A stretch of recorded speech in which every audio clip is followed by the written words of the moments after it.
Hey everyone, welcome back to another episode.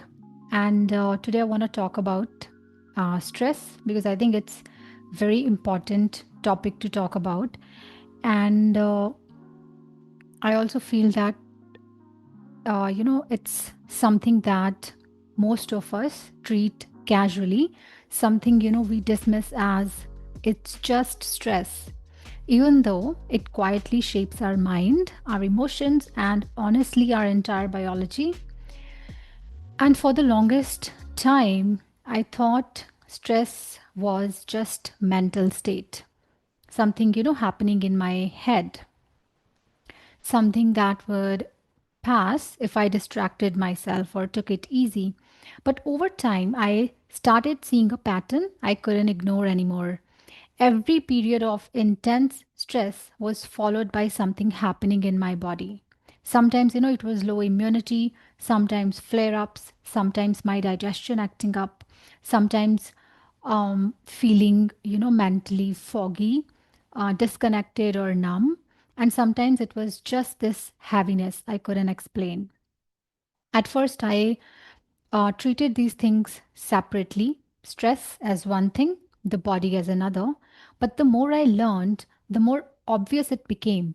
Stress is not psychological, stress is not emotional, stress is not in the mind. Stress is a full body physiological event or experience that impacts every system in you. And when I say every system in you, I'm talking about your body. And once I understood that, everything started making sense. You know, we often hear people say stress causes health problems, but nobody explains the mechanism. Usually, we feel like if a person is stressed, uh, maybe the person is not in a good mood. But we have to understand stress is not about the mood, it's a biological sequence. And if we don't understand the mechanism, we end up thinking our body is betraying us. Or sometimes, we feel like our body is overreacting.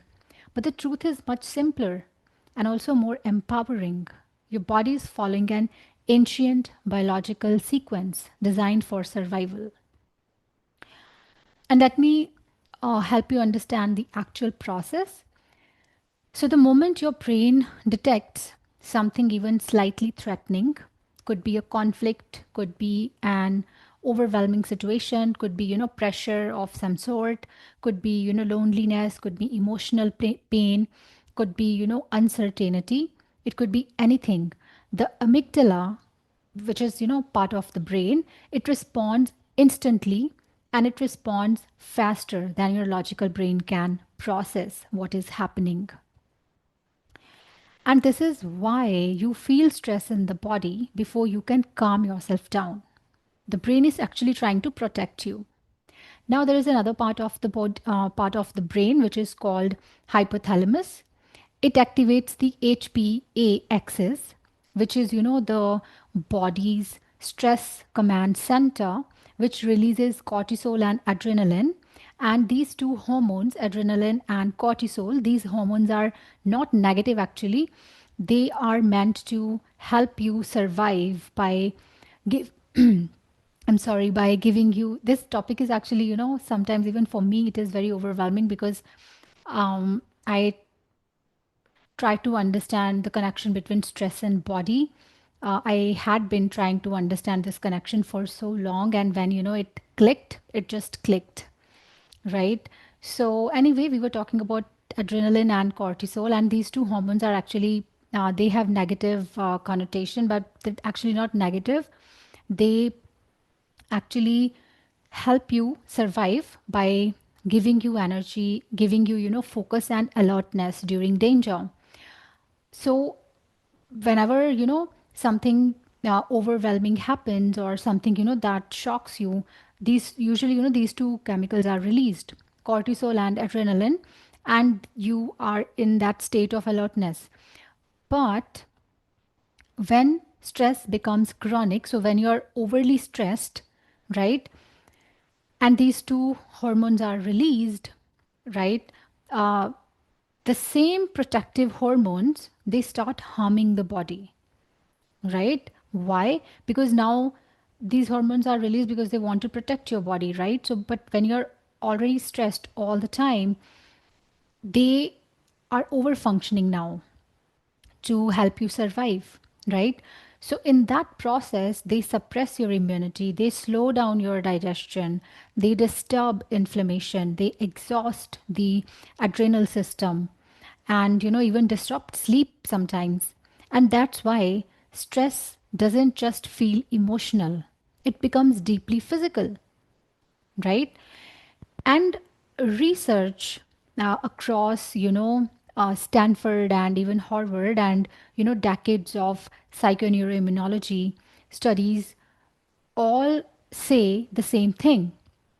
Your immune system, your nervous system, and endocrine system, they are deeply intertwined, and you can't separate stress from the body because the body is where stress is happening, right? It's not like stress is happening somewhere else. Stress is happening in the body, right? And if you remember, when we talked about nervous system regulation, we talked about the same, like we talk about mind body connection. This is what it is. Whenever your body reacts, it's not being dramatic, it's actually doing exactly what evolution designed it to do, right? Now let's also understand why stress shows up as physical symptoms. And this actually, um, I just had this aha moment when I understood this, because most people assume that body reacts only to major trauma or crisis, but the nervous system does not differentiate between big and small. Nervous system doesn't know this is big trauma, this is small trauma. It reacts based on perception, and perception is influenced by your sensitivity, your past, your nervous system conditioning, and your emotional bandwidth. So, if someone had did not have a good past, maybe even an incident which is small for you could be big for them, right? And when your brain perceives stress, even mild stress, the small incident, your blood flow diverts away from processes the body considers non essential for survival, right? Because, see, there are a lot of processes going on inside the body all the time, right? Body needs to support your digestion, it needs to support your immunity, it needs to help you repair your skin, right? There are a lot of things, right? But when you are stressed, that means, so the perception, your body feels like it is in danger, right? So it has to slow down everything because it wants to now, it is now on alert. It needs to protect you, right? So what happens? Your digestion slows down because your body thinks this is not the moment to process food. This is the moment to protect this individual. It's not the moment to process food. Digestion slows down. Your skin repair gets paused, which is why flare ups, breakouts, acne, face inflammation, these are very common. Immune functions get deprioritized because in danger, your body is more concerned about immediate survival than long term health.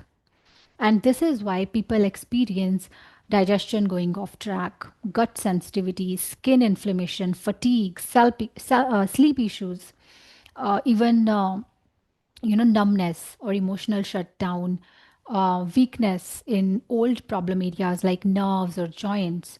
And none of this is random or just in your head.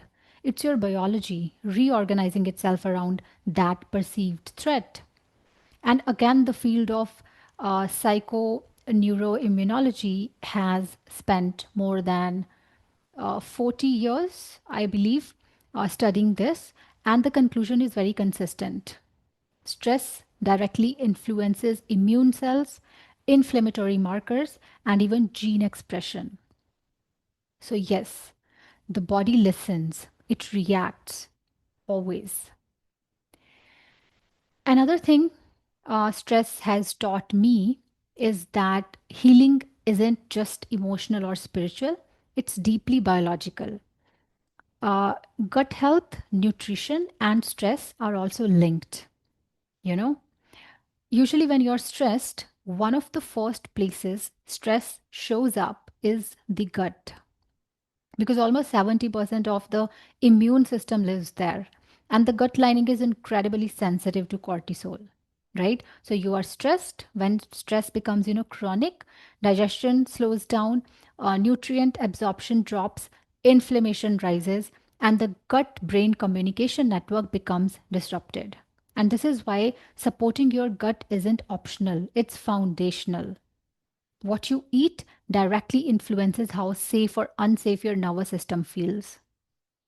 You know, when I started paying attention to this, I realized certain foods were quietly amplifying my stress responses, actually.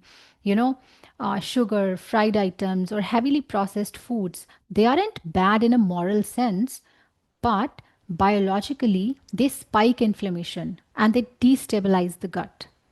High sugar foods cause rapid blood glucose spikes, followed by crashes that trigger cortisol and adrenaline, and the same hormones released during emotional stress, right?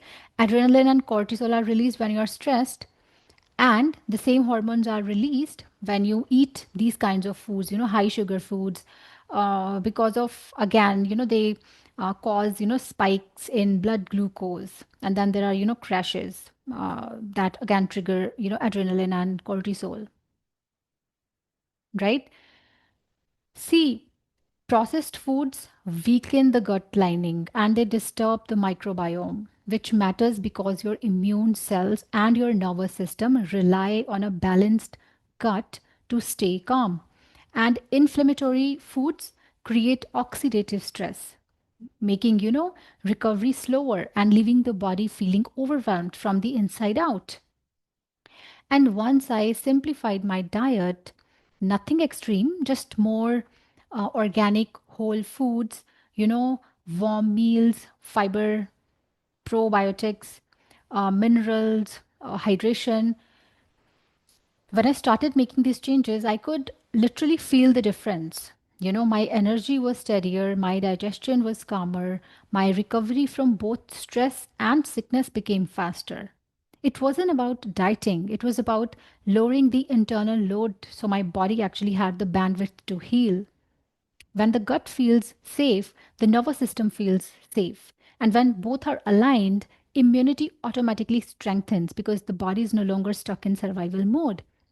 And that's why it's so important um, to find stresses in your life and get rid of them, stay away from them, right?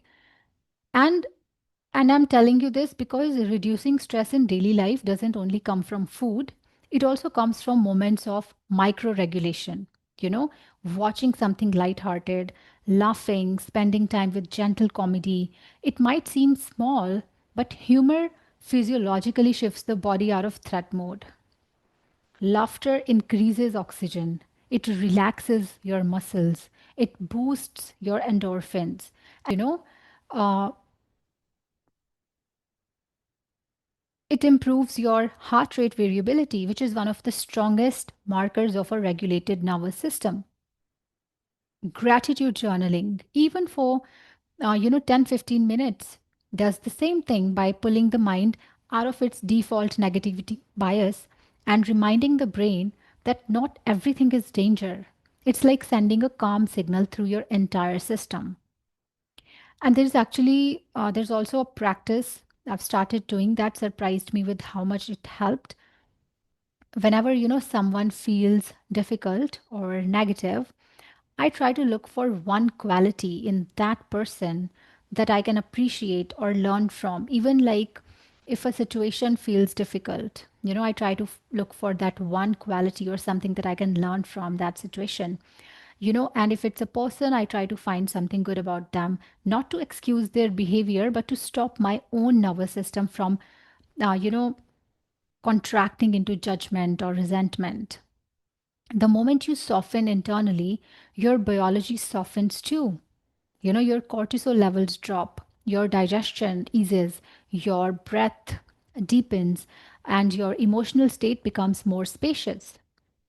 And again, I talked about it in the episode where we talked about boundaries. I'm not saying that you should not create boundaries, and that's why boundaries are so important. If something feels stressful or someone feels stressful, you have to create boundaries, right? But finding good about the situation or finding good about the person, it is good for your own nervous system, right? It doesn't change the other person, but it changes the climate inside you. And that shift is where real resilience begins. Stress has also taught me that daily choices, what you eat, how you breathe, and how you breathe, this concept is also, you know, people actually don't give a lot of importance to breathing. Uh, it is underestimated, but how you breathe is also very important. So, what you eat, how you breathe, what you laugh at, what you focus on, how you interpret people, you know, all these things either feed inflammation or reduce it. They either keep your nervous system um, in survival mode or gently, guide it back to safety. You know, supporting your gut and simplifying your diet isn't just healthy eating, it's one of the most practical ways to support your nervous system. So it can recover, it can stabilize, and it can, keep you strong even in stressful seasons, right? And I also actually wanted to talk about the importance of gratitude, and the connection between, gratitude and immunity, because it's not just motivation, it's actual science. A lot of people, roll their eyes when they hear the word gratitude because it gets thrown around in such a superficial way. But what many people don't know is that gratitude is one of the most studied emotional states in neuroscience and immunology. Dr. Joe Dispenza, I watched one of his videos and he mentioned an experiment, uh, but I think it isn't just his work. Several independent studies, including some published in, psychological science, found something fascinating that, practicing gratitude for even 10 to 15 minutes every day can significantly improve your immunity. You know, it significantly improves your primary defense antibodies in your body. And this happens because gratitude actually activates the parasympathetic nervous system. When we talked about, polyvagal nerve, that polyvagal theory, um, one of the parts of, that nerve is parasympathetic nervous system, specifically the ventral vagus, the branch which is responsible for, because we talked about, a lot of branches. I know I gave you the example of the ladder. So it's also one of the branches. It is responsible for rest, digestion, and healing. And when uh, you are in that state of gratitude, this nervous system actually gets, activated, right? When gratitude turns on this system, cortisol naturally drops and inflammatory markers also reduce and the body shifts into repair mode, right? Because now body knows that everything is fine. I can focus on, what really requires the focus. So when gratitude improves immunity, it's not positivity or placebo. It's the biological effect of a regulated nervous system, right? And since we were talking about, stress, I also want to mention why highly sensitive people react faster. I want to talk about the empath's body, because some people, feel stress more in the body than others.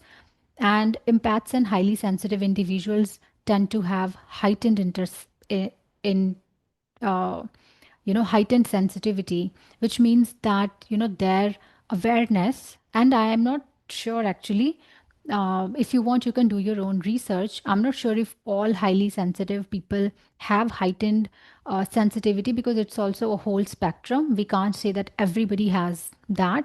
I think it's a spectrum, right? But yes, most of them have heightened sensitivity, which means their awareness of their internal state is stronger. They also react, more intensely to emotional environments, conflicts, tension, or overstimulation. And I'm not saying that this sensitivity is weakness, it's simply a more reactive nervous system, right? Because the internal alarm system is more finely tuned. Stress shows up faster in the body, right? For highly sensitive people and empaths, their internal alarm system um, is more finely tuned, right?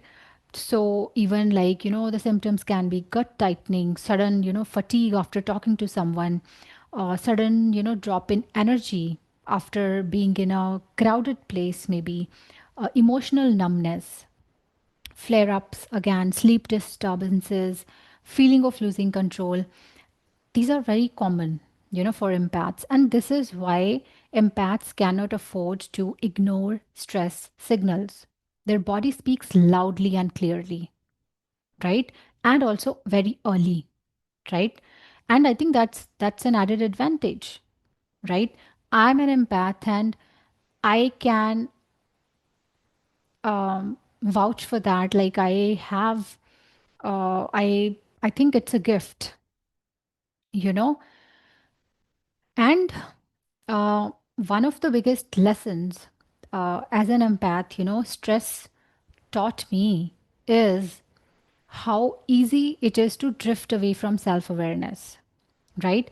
When, life gets busy, when you're supporting someone, when you're listening to someone, responsibilities pile up, people expect things from you, and you forget to check in with yourself. You stop noticing when you're overthinking. You stop noticing when you're feeling unsupported. You stop noticing the subtle shift from grounded to overwhelmed. Now you stop noticing, but your body notices. Your body always notices. And the moment the body feels overloaded, even before you consciously register the feeling, it starts adjusting.